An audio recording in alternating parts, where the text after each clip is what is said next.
रवीश कुमार ने फिर से अर्थशास्त्री का हैट पहन लिया है। देखिए, रवीश कुमार के इतने फॉलोअर हैं कि वे तर्कशास्त्री, वर्कशास्त्री, मंथन शास्त्री, दर्शन शास्त्री, अर्थशास्त्री, अनर्थशास्त्री, मतलब किसी का भी हैट पहन सकते हैं। और हैट वगैरह पहनने में कोई बुराई नहीं है। इनफैक्ट रवीश कुमार चाहे तो वेगस के काउबॉय वाला हैट पहनकर क्लिंट ईस्टवुड स्टाइल में अपने कुतर्कों का रॉकेट दाग सकते हैं। बुराई जिस बात में है वह ये कि इकोनॉमिस्ट का हैट पहनकर वे समयकाल सरकार के अनुसार अर्थशास्त्र के सिद्धांतों की विवेचना करते हैं। वैसे भी चना से रवीश कुमार को बहुत प्यार है, फिर वे आलोचना हो या विवेचना, पर हम ऐसा क्यों कह रहे हैं? आप ये क्लिप देखें जिसमें रवीश कुमार यूपी और एनडीए सरकारों के दौरान किसी क्वार्टर में हुए 5% ग्रोथ की विवेचना कर रहे हैं। कहीं हम जरूरत से ज्यादा, ये भी एक महत्वपूर्ण बात है, दुखी या रोंदू तो नहीं हो रहे हैं अर्थव्यवस्था को लेकर, क्योंकि दुनिया की जो तमाम अर्थव्यवस्थाएं हैं वो बहुत कम है। दुनिया में बहुत कम देश हैं जो 5% के रफ्तार से भी बढ़ रहे हैं। भारत की अर्थव्यवस्था अच्छी स्थिति में नहीं है। इसे छिपाने की तमाम कोशिशों के बीच जीडीपी के आंकड़े ने जख्म को बाहर ला दिया। तो देखा आपने, जीडीपी की 5% ग्रोथ यूपीए काल में हो तो व्यक्ति को रोंदू नहीं होना चाहिए, पर वहीं 5% ग्रोथ एनडीए काल में हो तो वही व्यक्ति यह घोषणा करने का अधिकारी है कि अर्थव्यवस्था तो खत्म हो गई।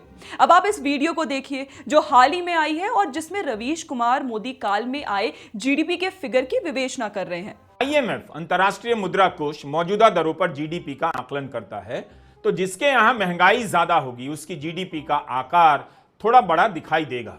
तो इतना कौन समझता है? आम लोग तो नहीं समझते। और किसके पास समय है यह सब समझने के लिए? इसे विवेचना कहें या आलोचना कहें, खैर आपको जो समझ में आए वो लगा ले। बढ़े हुए जीडीपी को लेकर रवीश कुमार का तर्क ये है कि जिसके यहाँ महंगाई बढ़ी रहेगी उसकी जीडीपी बड़ी दिखाई देगी। रवीश का यह भी कहना है कि अर्थव्यवस्था का ये रहस्य वे तो समझ लेते हैं पर आम लोग नहीं समझते। देखे रवीश जी, अर्थशास्त्र की आपकी समझ और आम आदमी की समझ तो खैर एक अलग ही विषय है, पर उसे लेकर प्रोपोगेंडा अलग विषय नहीं है। कारण यह है कि यूपीए काल में आए जीडीपी आंकड़ों को उस समय के डबल डिजिट इन्फ्लेशन से मल्ल युद्ध करना पड़ता था, लेकिन आपकी हिपोक्रेसी ऐसी है कि डबल डिजिट इन्फ्लेशन आपको दिखाई नहीं देता था। वही वर्तमान में आए जीडीपी फिगर में आपको पिछले लगभग 20 वर्ष में इन्फ्लेशन की सबसे धीमी रफ्तार साफ दिखाई दे रही है। देखिए रवीश जी, आप भले ही ना माने पर इसे दोगलई कहते हैं। कसम से कह रही हूं, इसे वही कहते हैं। शब्द तो आपको बुझा ही रहा होगा। अरे भाई, बिहार के हैं तो बुझाएगा ही। दोस्तों, अब आप रवीश जी का ये वीडियो देखें और सुने कि वे यूपीआई की सफलता को कैसे नीचा दिखा रहे हैं।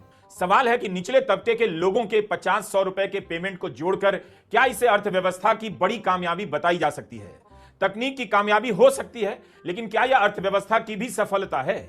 एक और बात है, इससे पता चल रहा है कि जिनके हाथ में पैसा नहीं, कम से कम पैसा है, वही यूपीआई का ज्यादा इस्तेमाल कर रहे हैं। वो अगर नहीं भी करते तो भी यह उनकी मेहनत का पैसा था, इतना ही खर्च कर पाते। सुना आपने, रवीश कुमार का कहना है कि यूपीआई का इस्तेमाल करने वाले 150 रुपया पेमेंट करने वाले हैं। अब इसे लेकर क्या ही कहा जाए। रवीश कुमार पिछले 5 वर्ष में अपने घर से जब भी निकले हैं तो या तो ये करने निकले हैं, एंडरसन, हम एंडरसन को पुकार रहे हैं, एंडरसन नहीं आ रहा है। Anderson, where are you? और या फिर ये करने निकले हैं। अब आप केवल ऐसे बड़े कामों के लिए अपने घर से निकलेंगे तो कैसे ही जान पाएंगे कि यूपीआई से कौन कौन किस तरह का पेमेंट कर रहा है और इकोनॉमी पर आपकी समझ क्या है। वह तो इस बात से ही पता चलता है कि जब आप कह रहे हैं कि यूपीआई से हुए पेमेंट को जोड़कर जीडीपी का फिगर निकाला जाता है। अरे रवीश बाबू, यूपीआई का उद्देश्य ही है फाइनेंशियल इंक्लूजन, और ये फाइनेंशियल टेक्निकल इनोवेशन अपने इस उद्देश्य में 100% से भी अधिक सफल रहा है। और हाँ, जिसने भी आपको यह समझ दी है कि यूपीआई पेमेंट को जोड़कर जीडीपी का फिगर निकाला जाता है, उसने गलत जानकारी दी है। ये समझ लेने के लिए आपने अगर पेमेंट वगैरह किया है तो उसे वापस मांग लीजिएगा, फिर पेमेंट कैश में किया हो या यूपीआई से। वैसे जिस तरह से आप यूपीआई की सफलता का विरोध कर रहे हैं उसे देखकर तो यही लग रहा है कि आपने पक्का कैश से ही पेमेंट किया होगा। देखिए रवीश बाबू, यूपीआई का व्यवहारिक पक्ष ये है कि इस तकनीक ने पिछले लगभग 8 वर्षों में हमारी अर्थव्यवस्था को फॉर्मलाइज करने में बड़ी मदद की है। इसके कारण हम डिजिटल लेन देन में आत्मनिर्भर हुए हैं। इसके कारण हर तबके का देश की अर्थव्यवस्था में योगदान बढ़ा है। दरअसल आप स्वीकार नहीं करेंगे, लेकिन सच यह है कि यूपीआई जैसा बड़ी सफलता वाला फाइनेंशियल और टेक्नोलॉजिकल इनोवेशन दुनिया के किसी और देश में शायद ही हुआ है। और यही कारण है कि विदेशी नागरिक अभी भी इसे देखकर हतप्रभ रह जाते हैं, आम नागरिक भी और अर्थशास्त्री भी। देखिए रवीश जी, आपने पिछले 10 वर्षों में देश की अर्थव्यवस्था को लेकर तरह तरह के फेक न्यूज चलाए हैं। दरअसल इतनी बार चलाए हैं कि हम चर्चा करने बैठे तो बहुत वीडियो हो जाएंगे। हमें याद है कि आपने कैसे डिमोनेटाइजेशन को लेकर प्रोपेगेंडा चलाया था। हमें याद है कि आपने कैसे हिंडनबर्ग को लेकर नौटंकी की थी। ऐसे में आप आज जो कर रहे हैं वे हमें सरप्राइज नहीं करता। ये आपका अपना काम है क्योंकि आप इसी की खाते हैं। हाँ, हम ये जरूर अश्योर करते हैं कि आप जितनी बार प्रोपेगेंडा करेंगे तो हम भी आपसे सवाल करेंगे। फिलहाल आपके अगले प्रोपेगेंडा की प्रतीक्षा में टीम पैम्फलेट। इसके अलावा दोस्तों, हमने अपना एक नया व्हाट्सएप चैनल भी बनाया जिसका लिंक हमने यहाँ नीचे डिस्क्रिप्शन बॉक्स में भी डाल दिया है, तो प्लीज उसे भी फॉलो कर ले। जय हिंद।